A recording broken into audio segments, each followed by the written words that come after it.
Hello and welcome to episode 4 of my BMW 4 Series long-term video diary, which is essentially me running this car, which is a BMW 420i M Sport, over a period of about 6 months to find out exactly what it's like to live with. The things that you don't necessarily get when we get the car for a week and do a shorter review, for example. Today, we're going to talk about options and what you can spend your money on aside from the standard price of this car. So this car is about £40,000 standard. With options, this car is £49,000. So there's a really big difference there, and you can spend an awful lot more money if you really want to. But the question is, are these option packs worth it? Well, today, I'm going to sit and tell you all about them and my opinion on them, how I've found them over the last few months, because I've got pretty much every single one fitted to this car, which is nice. But yeah, I'm going to let you know if they're worth it, so you don't have to find out the hard way if they are not. Before we get going, please make sure you subscribe to the Parker's Cars channel and don't forget to turn your notifications on. Right, let's get going. So you join me inside the 4 Series, and what I'm going to do here is I'm going to go through the options, but as I said, I'm going to talk about the option packs rather than the individual options, because most of the time, with exception to stuff like a tow bar or a sunroof, you can only get the options within their packs. Say you want to get a heated steering wheel, you can't just get that, you need to get it with the pack. We'll start with the Comfort Pack, and the Comfort Pack includes additional storage compartments and extra USBs just down there in the back.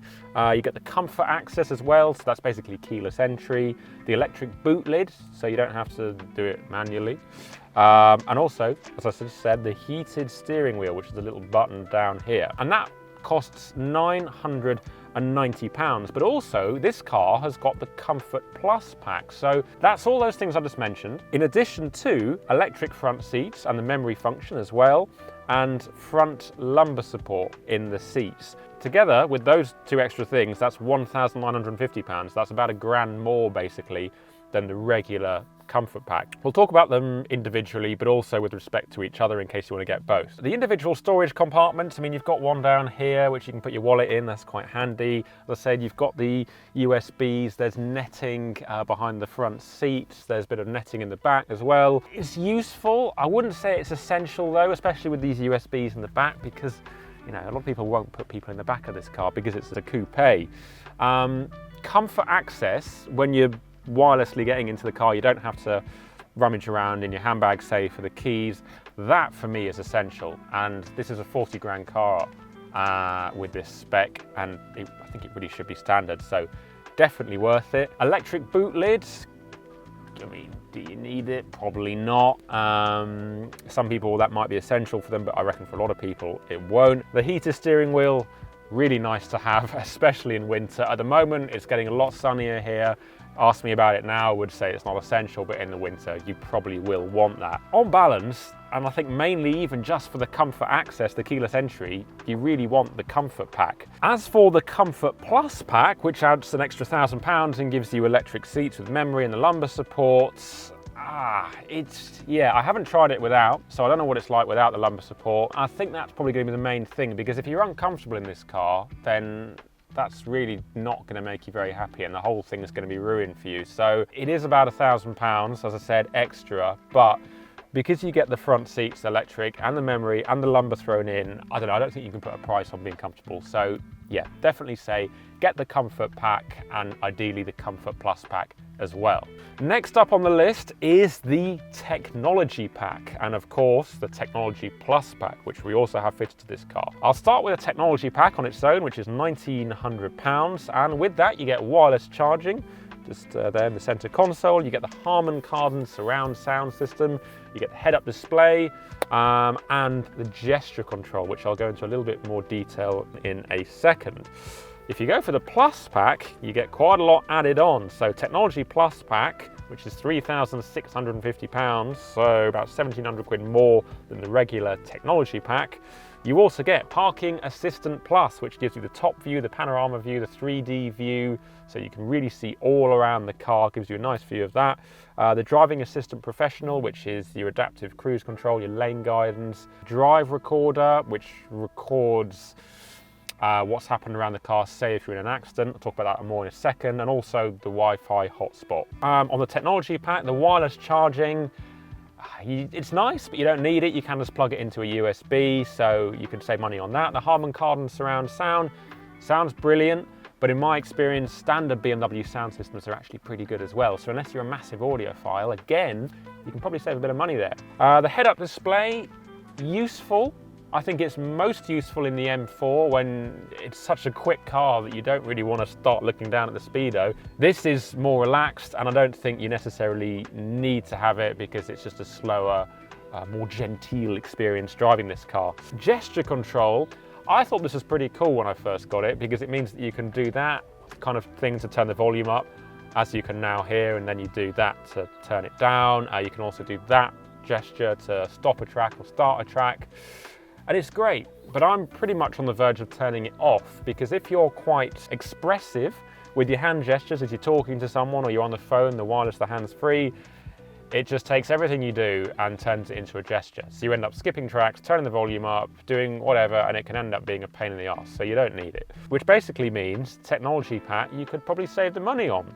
The issue with that is you do want the stuff in the Technology Plus pack, which you can't get, of course, without the Technology pack. So the Parking Assistant Plus, if you're a really confident parker, again, you might not want it, but I think it's super useful going through width restrictors, through tight car washes, and also the reversing assistant as well, which I believe is included on that, and that helps if you need to reverse down a tight lane or through a garage, that sort of thing. Driving Assistant Plus, which mainly consists of, this isn't exhaustive, but it mainly consists of the lane guidance assist and the adaptive cruise control.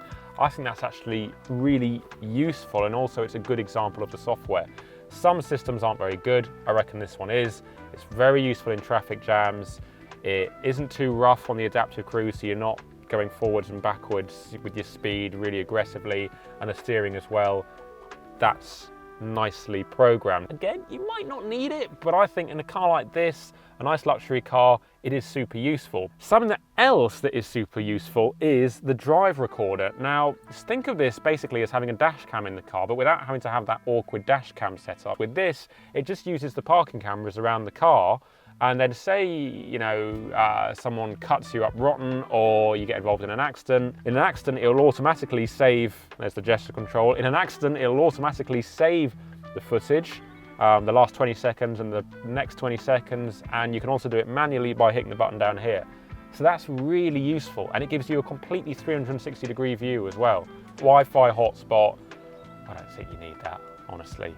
Basically, yeah, technology pack isn't 100% necessary, but the Plus pack with the parking assistant, the driving assistant professional, and also that drive recorder, it's a shame.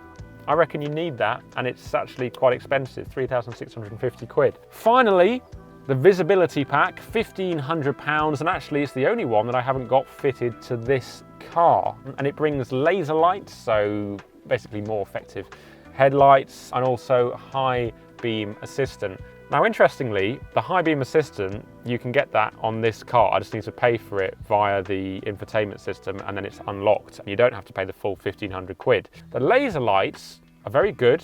I haven't tried them on this car. I have tried them on other BMWs. They are excellent. But in all honesty, the regular headlights on this, the LEDs, are also very good. So I don't think you're necessarily going to need them. I've never had an issue with the headlights on this car going down dark country lanes. So I reckon, yeah, save yourself 1,500 quid. And if you really want the high beam assistant, then you should be able to get it through the infotainment system. And I believe as well, it's cheaper too. Actually, wait, I nearly forgot the M Sport Pro package, which is £2,500, and it comes with things like M Sport brakes, tinted glass, the Shadowline details, and an M Sport differential if you have the 430i. However, none of this is as important as the Adaptive M suspension, which is essential on this car. The ride and refinement are one of the standout features, and without the adaptive springs, I understand this to be a very different story, so it's definitely worth getting the M Sport Pro package. So there you go, all the optional technology packs on this car rated. I've almost got all of them. As I said, the only one I haven't got is the visibility pack. but hopefully that is useful. It tells you a little bit more about them. It gives you a bit more context on whether you need to spend your money on them or not. Of course, it's your choice, but this is my opinion on what I found living with the car over the last few months. So I hope that's helpful. For the next update, I haven't quite decided what I'm going to do yet. So if there's anything that you want to know about and you want to discuss in more detail, then let me know. I'll do my best to cover it. And yeah, see you next time. Make sure you subscribe and turn your notifications on.